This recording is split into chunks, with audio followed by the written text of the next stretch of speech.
Srila Prabhupada ki jai. Hare Krishna. Pancha kalpa tarubhyascha kripa sindhu bhaja patitanam pavanebhyo vaishnavebhyo namo namaha. So Srila Prabhupada, our most favorite, if there is a way to say double, double, triple, most favorite meditation is on the lotus footprints and the lotus and the divine grace of Srila Prabhupada's personal pastimes. And we're starting at the beginning in 26 Second Avenue. It's such a lovely, lovely meditation. So we're continuing where we left off last week, and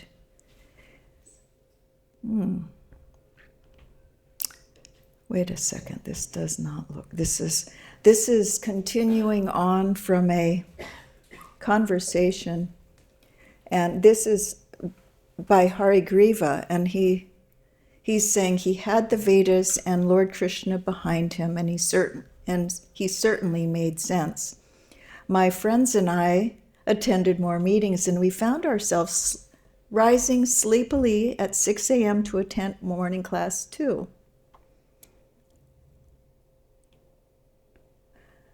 The East Village Other gave Prabhupada a cover story, and then they poured boiling hot water through the floor.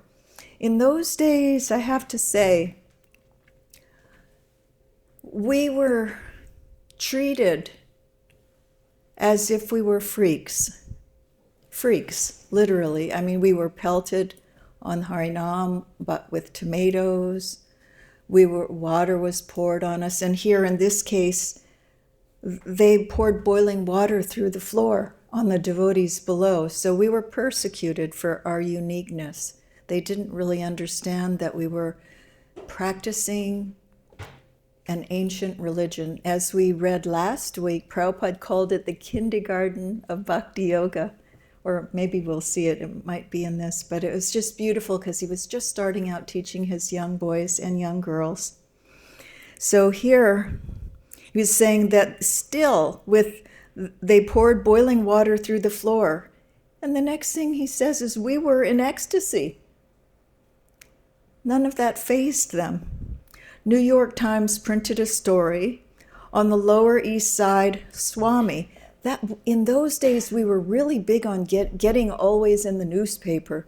Any way we could. We had a radio show in the morning. We walked to many miles to get to this early morning radio show. We were very active. And so it's saying here, they printed a story on the new Lower East Side Swami, quoting Ginsburg, that the mantra was instant ecstasy.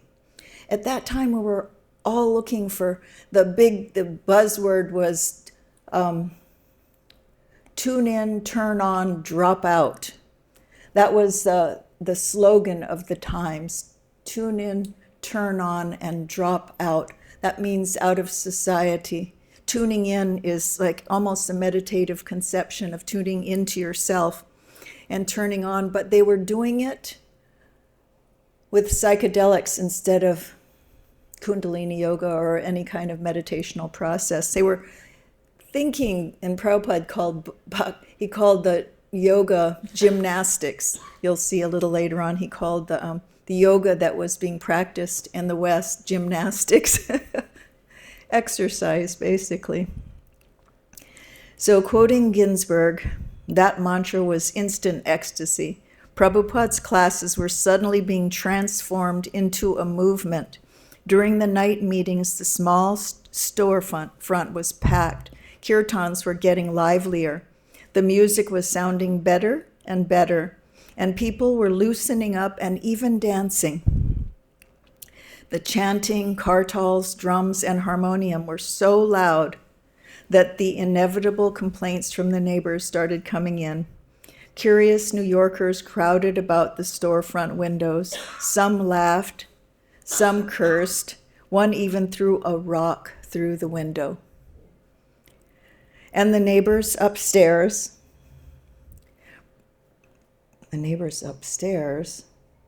Uh-oh.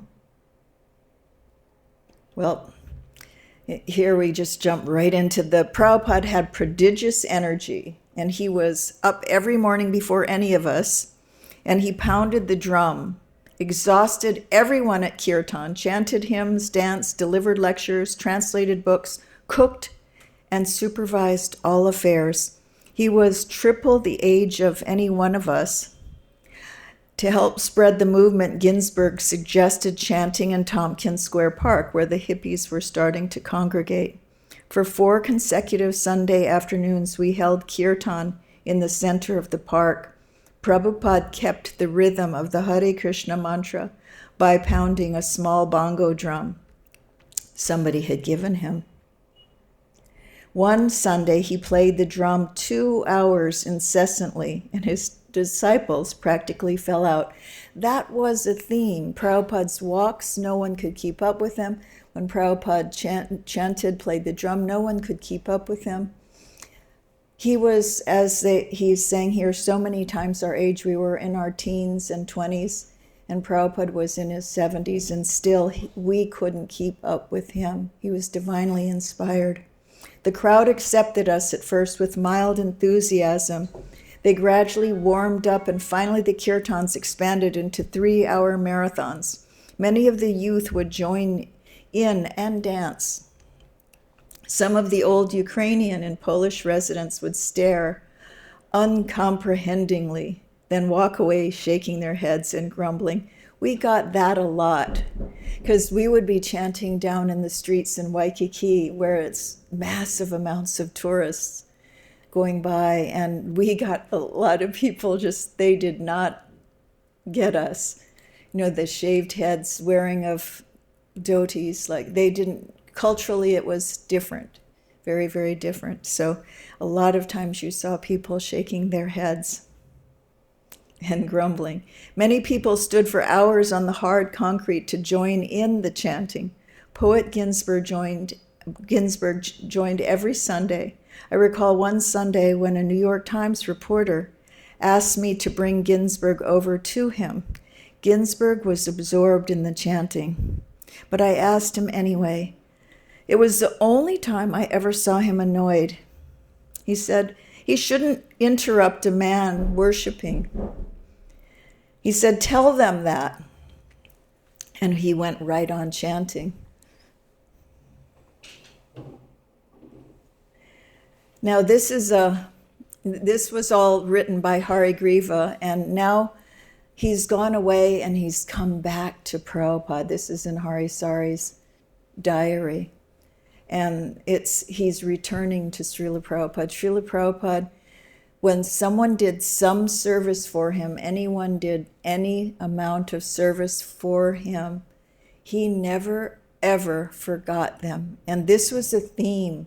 It happened many times. And we'll read this theme, how Srila Prabhupada never forgets us. And I'll tell you another story after that about, with the same heartfelt, connected love and appreciation for those who helped Srila Prabhupada push on his glorious mission.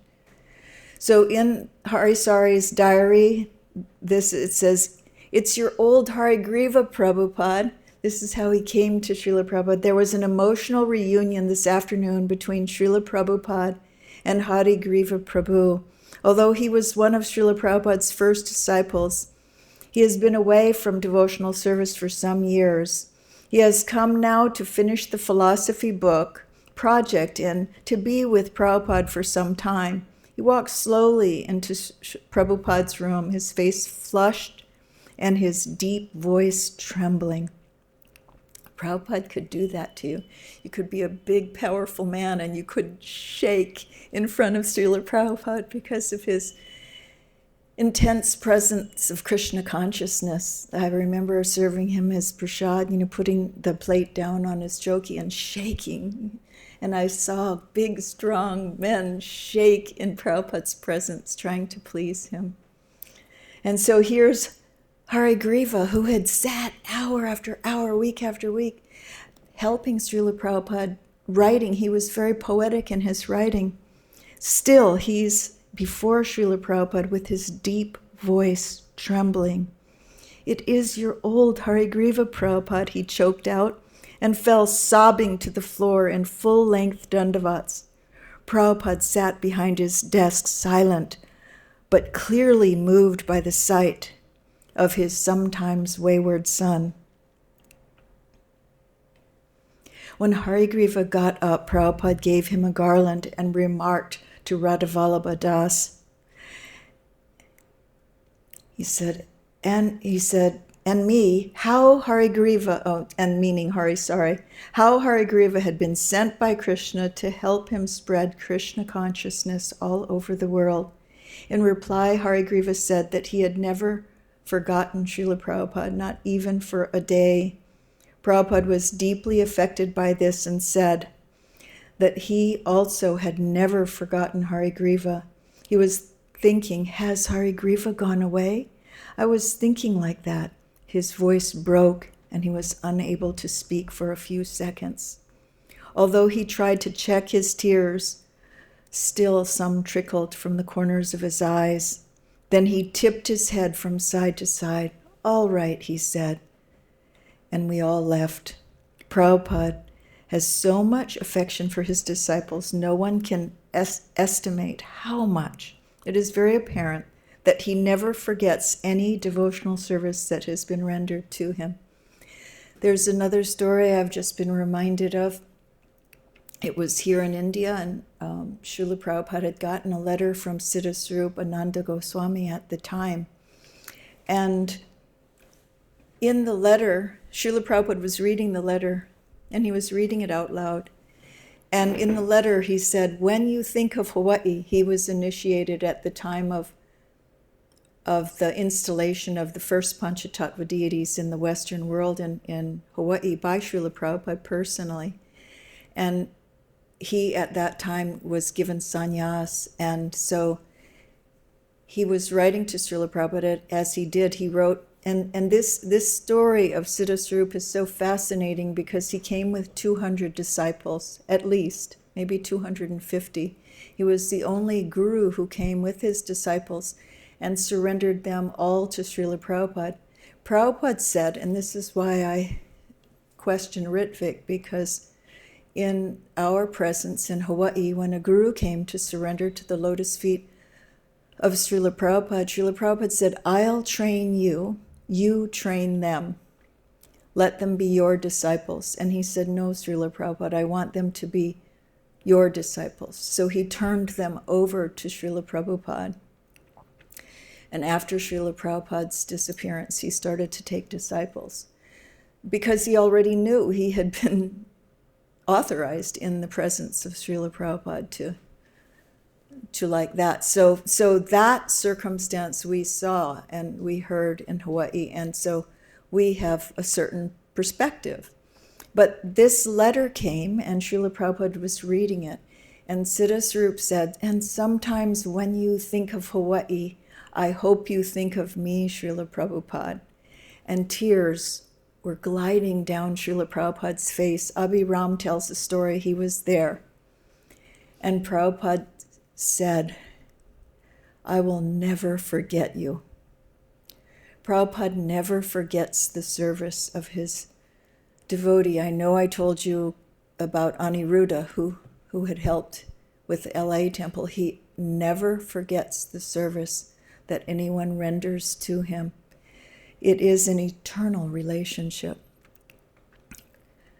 So when Hayagriva got up, Prabhupada gave him the garland. And so that we need to understand that these are eternal relationships. It's not like Prabhupada explains in the material world that it's so, he does explain that it's so extraordinary to get a spiritual master. He equates it with like a log floating in the ocean with a big hole in it, like there's an eye in that log. And just as that log is floating by, a turtle comes up to the surface and his head goes right up into the hole in the log. He said it is so unusual, so extraordinary to get a pure devotee, a spiritual master, that we're so fortunate like that. And Siddhaswarup brought all his disciples to the lotus feet of Srila Prabhupada. So in the back room of Srila Prabhupada's apartment, Prabhupada was usually alone, especially in the early morning hours, 2, 3, and 4 a.m., when almost no one else was awake. In these early hours, his room was silent, and he worked alone in the intimacy of his relationship with Krishna. He would sit on the floor behind his suitcase, worshiping Krishna by typing the translations and purports of Srimad Bhagavatam. But this same back room was also used for meetings, and anyone who brought himself to knock on the Swami's door could enter and speak with him at any time, face to face. Prabhupada would sit back from his typewriter and give his time to talking, listening, answering questions, sometimes arguing or joking.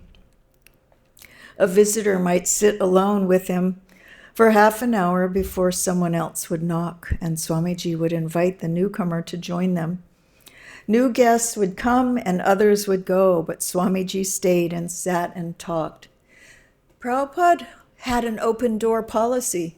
He welcomed everyone to come and converse with him about the philosophy of Krishna consciousness. It was only after he went to San Francisco and his duties started to expand in his health. He was having some heart issues. So that's when Govindadasi and Gaur Sundar were secretary and servant. So they started being a little more careful who they allowed in the room. And they started to schedule his time so that he would have time for resting. I probably will spill this.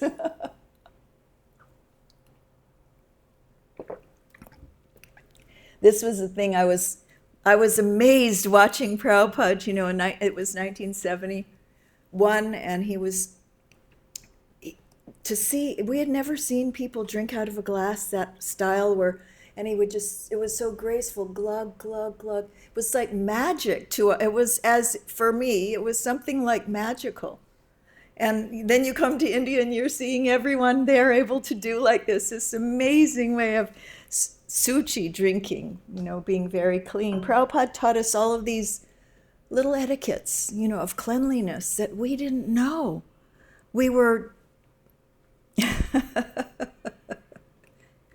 kindergartners in bhakti, as Prabhupada puts it. Very sweet.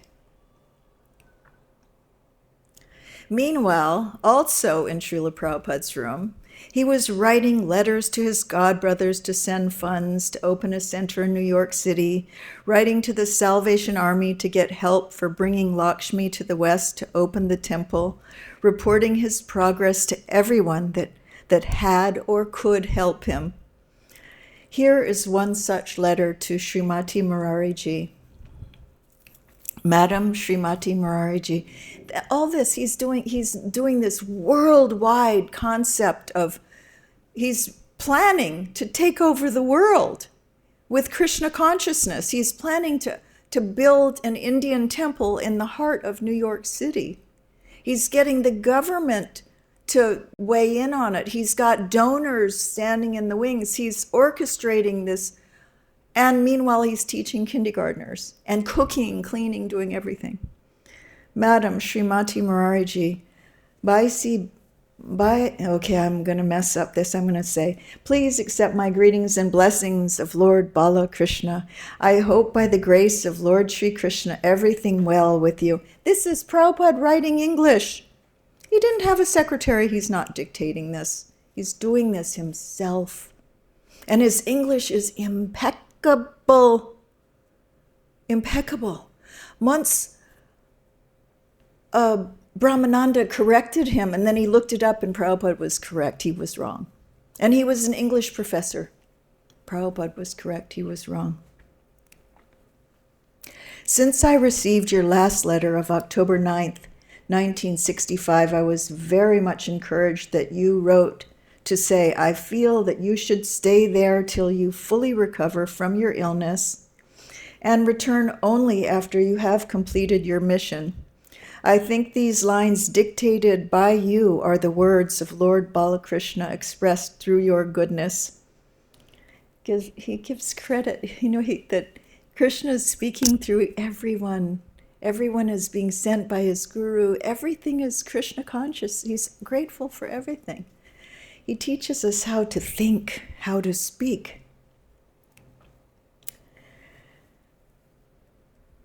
You will be pleased to know that I have improved my health to normal, and my missionary work is nicely progressing. I hope my project to start a temple of Sri Sri Radha Krishna in New York will also be realized by the grace of the Lord.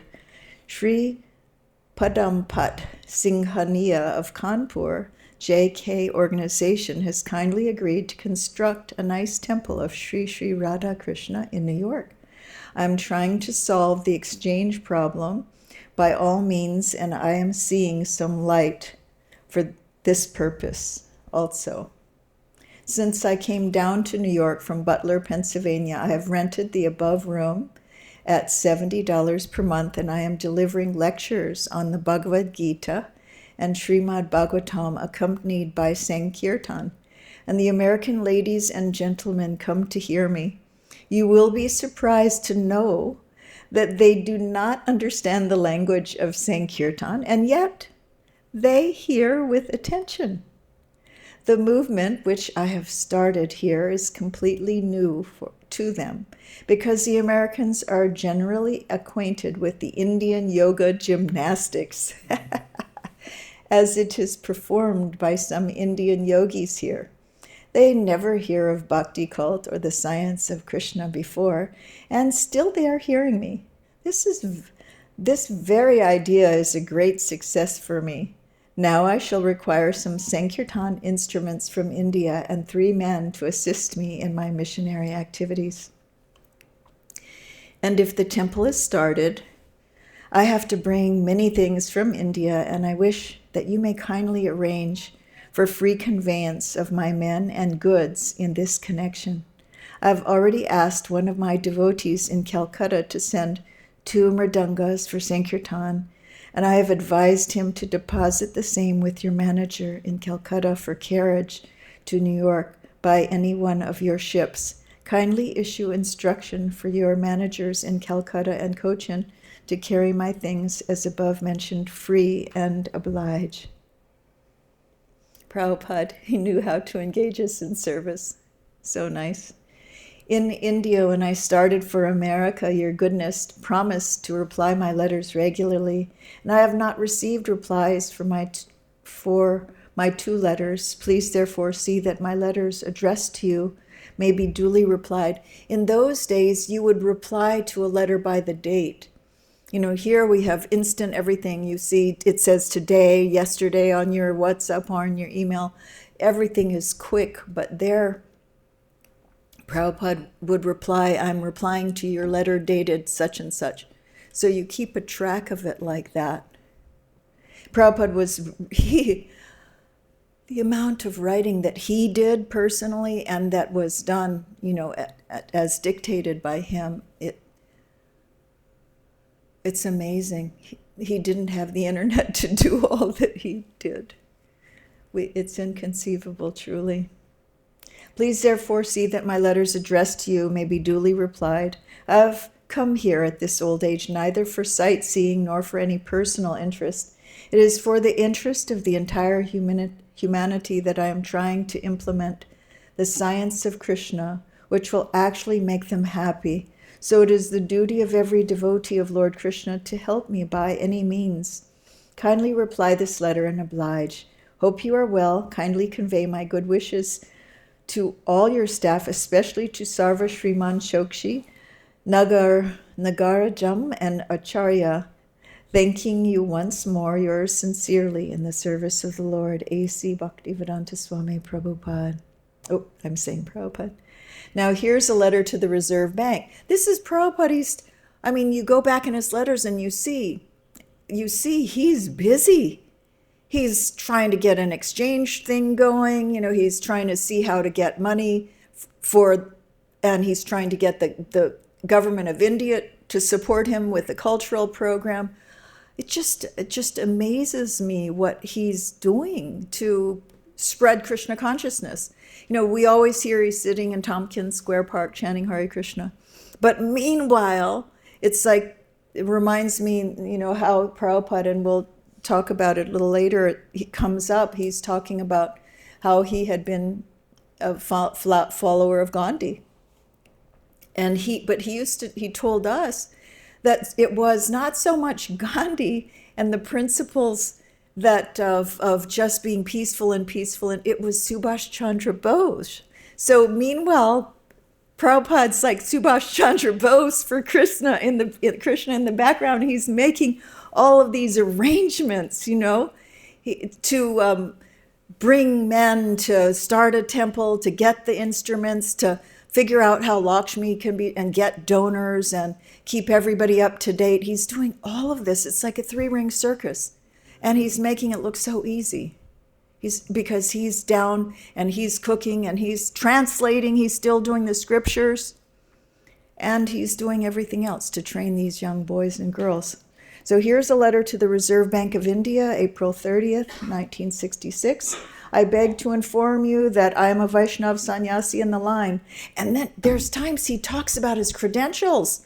He's friends with the president of the country. He's amazing. His contacts, he left no stone unturned. He was continuously pushing on Krishna consciousness, tirelessly. And I think, I just turned 73 today, so it's like,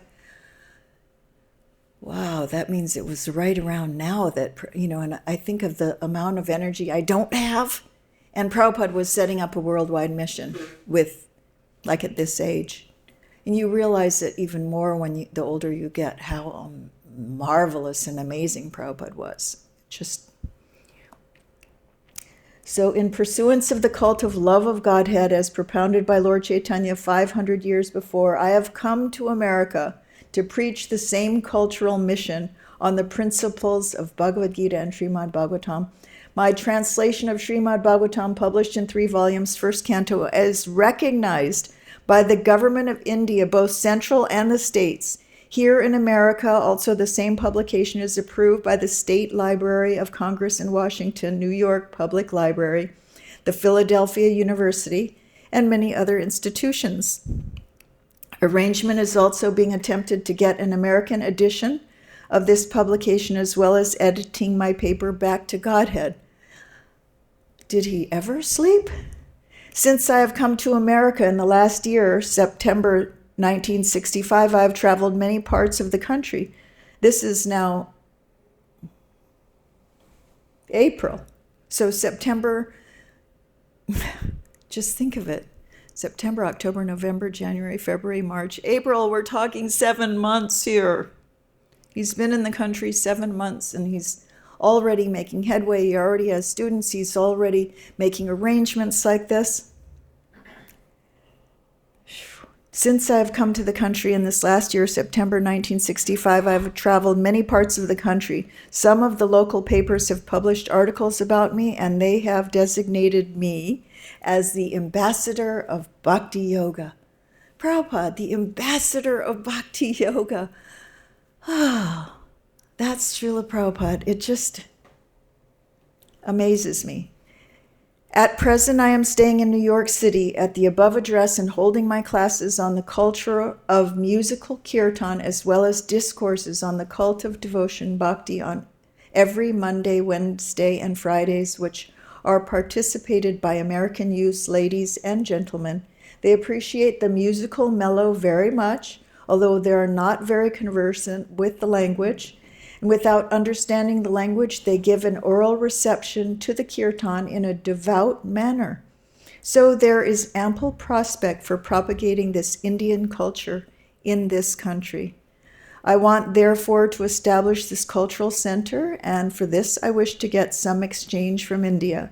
The government has also its cultural department, and as such, the government of India spend a substantial amount in the foreign countries.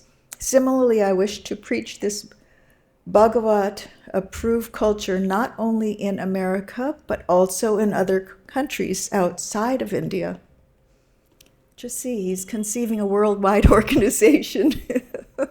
It just amazes me. Srila Prabhupada was single-handedly organizing the transfer of Lakshmi from India to build a temple, ordering Sankirtan instruments, training his new disciples, and translating and distributing his books at an age that common man retire.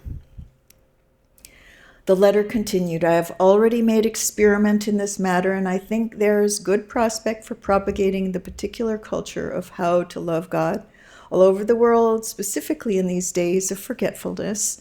As I want to open this cultural center first in New York, I shall be very much obliged if you will kindly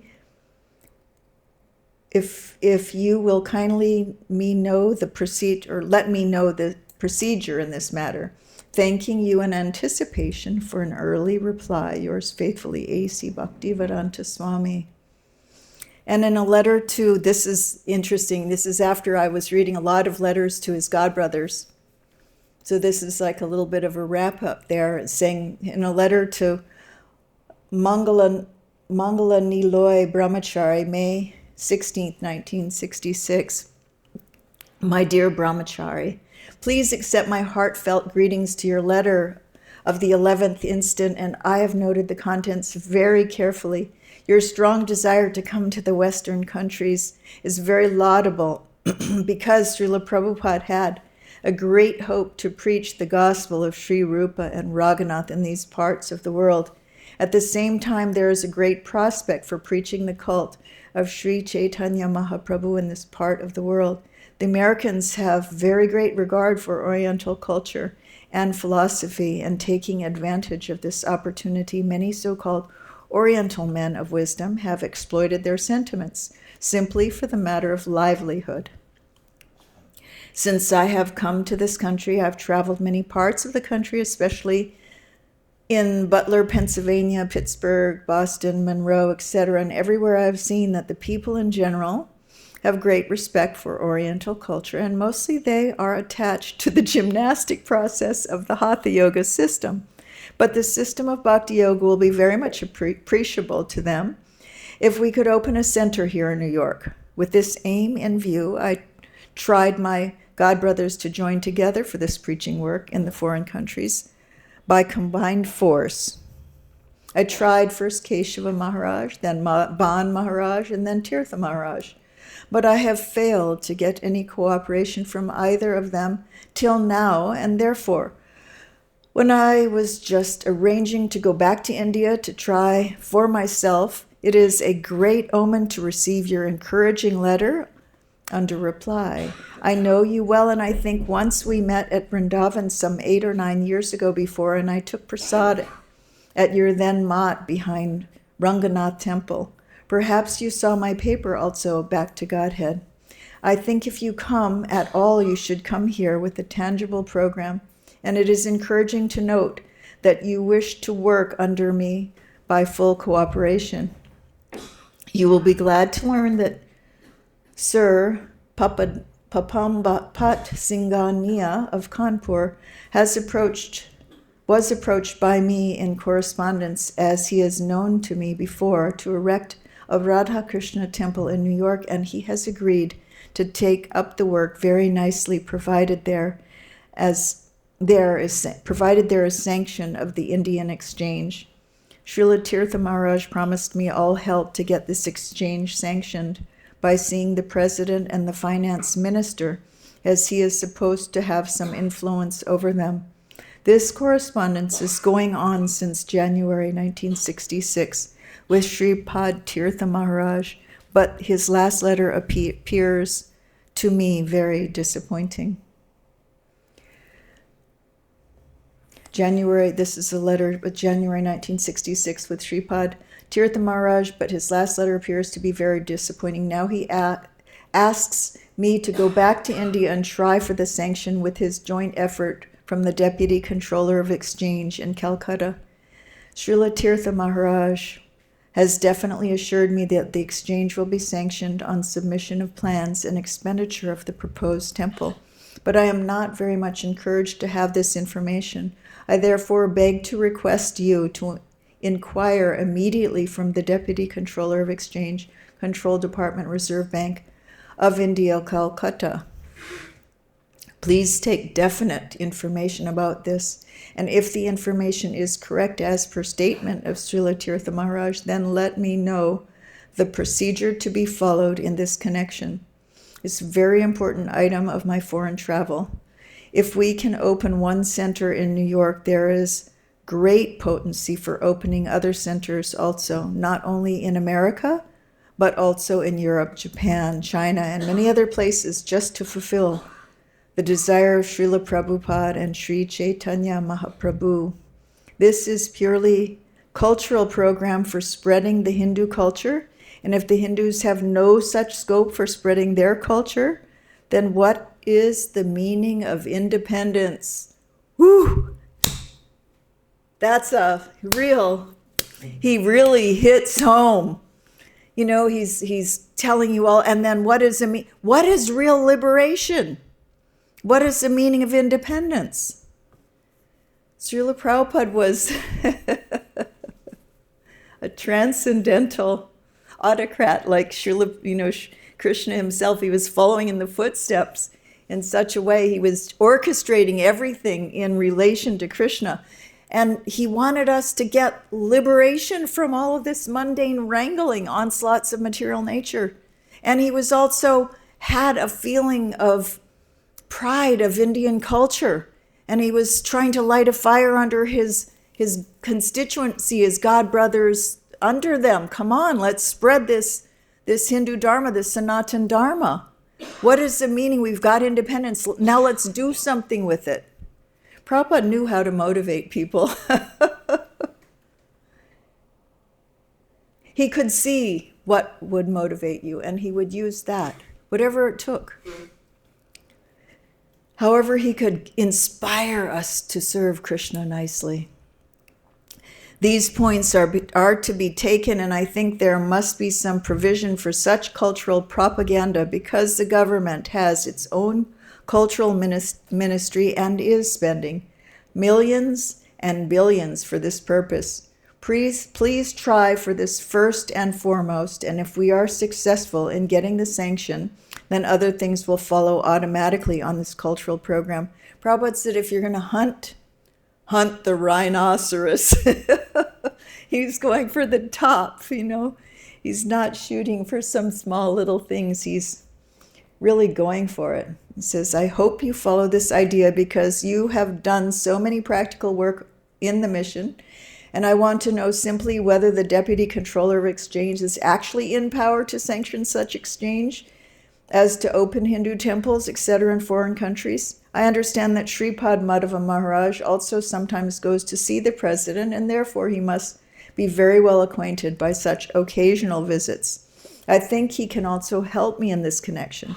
Anyway, let us cooperate in this connection for some tangible work. Not only your good self, but also others from India are prepared to come here to assist me, and I think casual visit to this country will not do.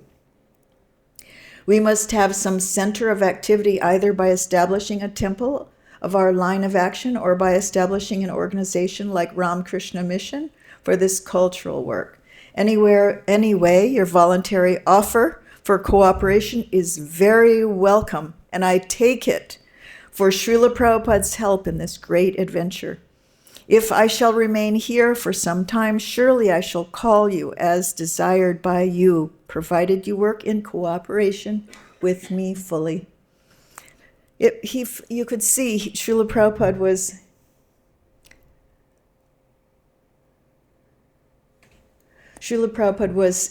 it was encouraging to him to have gotten this correspondence, because he was feeling a little less hopeful working with his godbrothers. They weren't really responding. It was,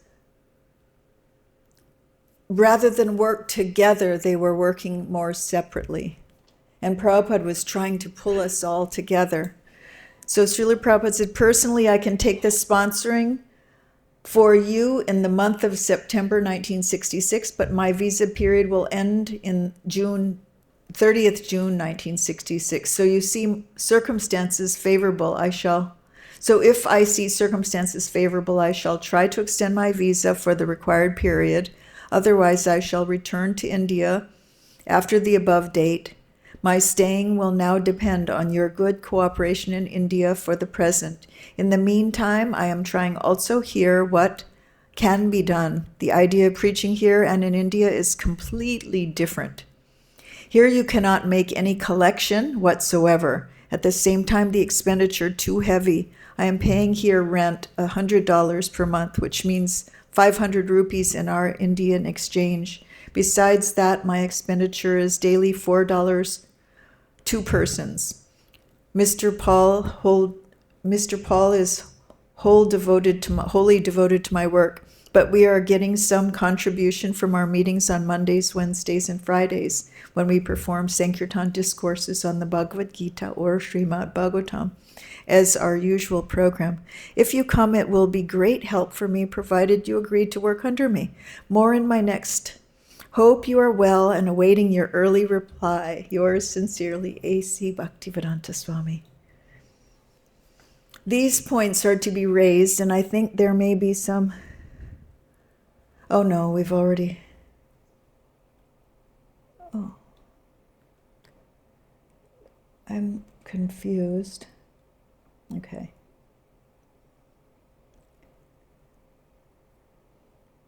Oh, I see.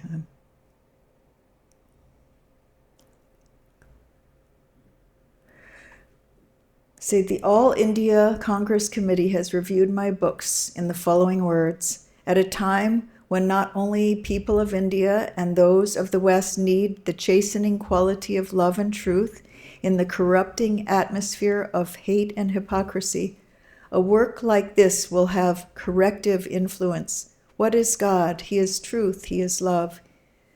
Even an atheist must accept the supremacy of those qualities and how much they are needed by the people of the world who have been taught to deny God.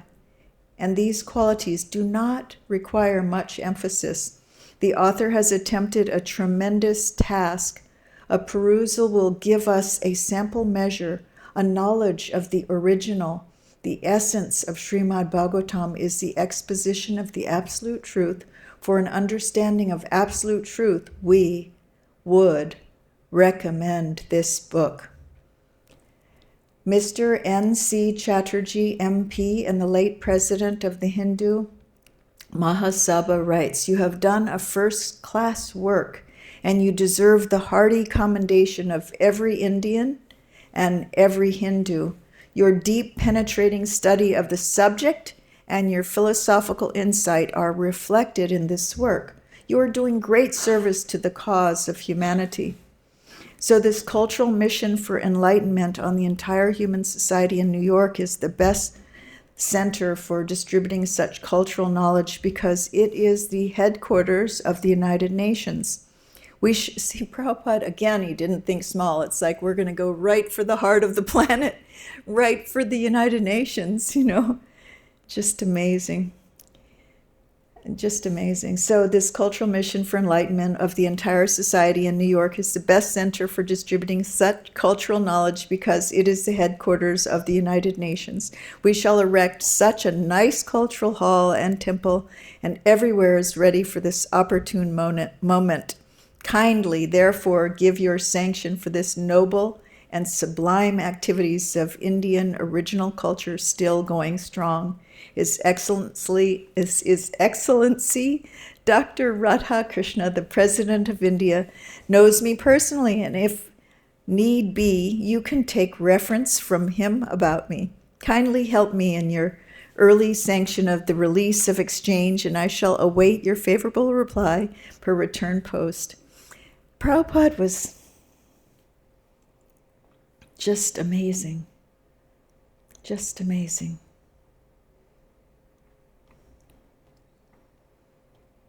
In the back room of his apartment, Prabhupada was usually alone, especially in those early morning hours. In that same back room, also used for meetings, and anyone who brought himself to knock on the Swami's door, they could enter and speak with him at any time. Generally, visits were formal. His guests would ask philosophical questions and he would answer, much the same after a lecture in the storefront. But occasionally, some of the more committed boys would monopolize his time, especially on Tuesdays, Thursdays, and Saturdays, and Sunday nights.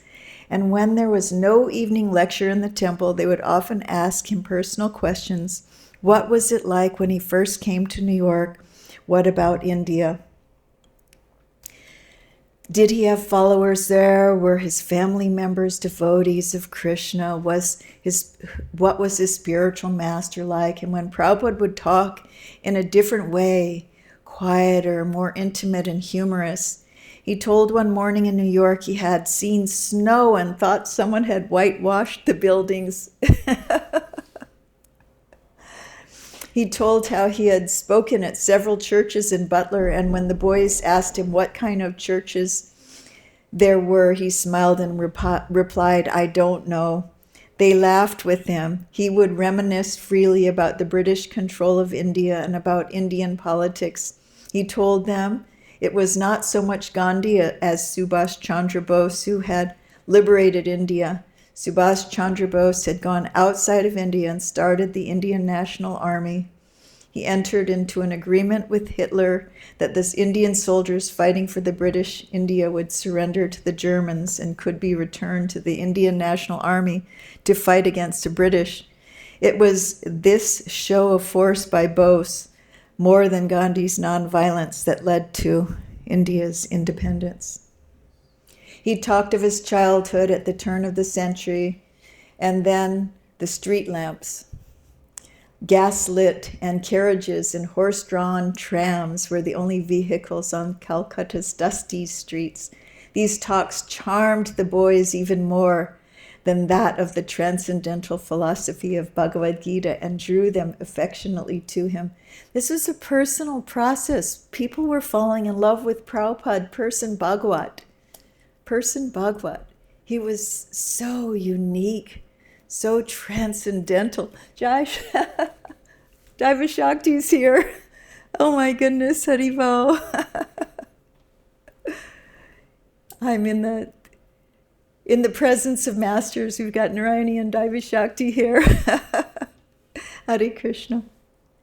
Anyway, it's just so beautiful to see how the boys were falling in love. And he told about his father, Gaur Mohan De, a pure Vaishnava. And his father had been a cloth merchant, and his family had been intimately related with the aristocratic Mulliks of Calcutta. The Mulliks had a deity of Krishna, and Prabhupada's father had given him a deity to worship as a child. He used to imitate the worship of the Govinda deity in the Mulliks temple. As a boy, he had his own Ratha Yatra festivities each year, imitating in miniature the gigantic festival of Lord Jagannath Puri, at Jagannath Puri. And his father's friends used to joke, "Oh, the Ratha Yatra ceremony is going to be at your home and you do not invite us? What is this?" His father would reply, "This is child's play, that is all." But the neighbors said, "Oh, child's play? You are avoiding us by saying it is for children." Are there any questions? We have 2 minutes. Hare Krishna. Yes. Mataji, the letters which we read today, are these letters wrote by Prabhupada in the time of when he stayed in the Bowery? Yes, in 66. They're available online. Yes. By year and month. Still now he didn't go to 26 Second Avenue. No, he was living there at 26 Second, and he was writing these letters from 26 Second Avenue. When the boys were, when everyone was resting, he was not only translating, he was starting this worldwide organization, writing these marvelous letters. You can see the multi-layers. Start to read his letters. They're quite enlightening. Hare Krishna. Jai Srila Prabhupada.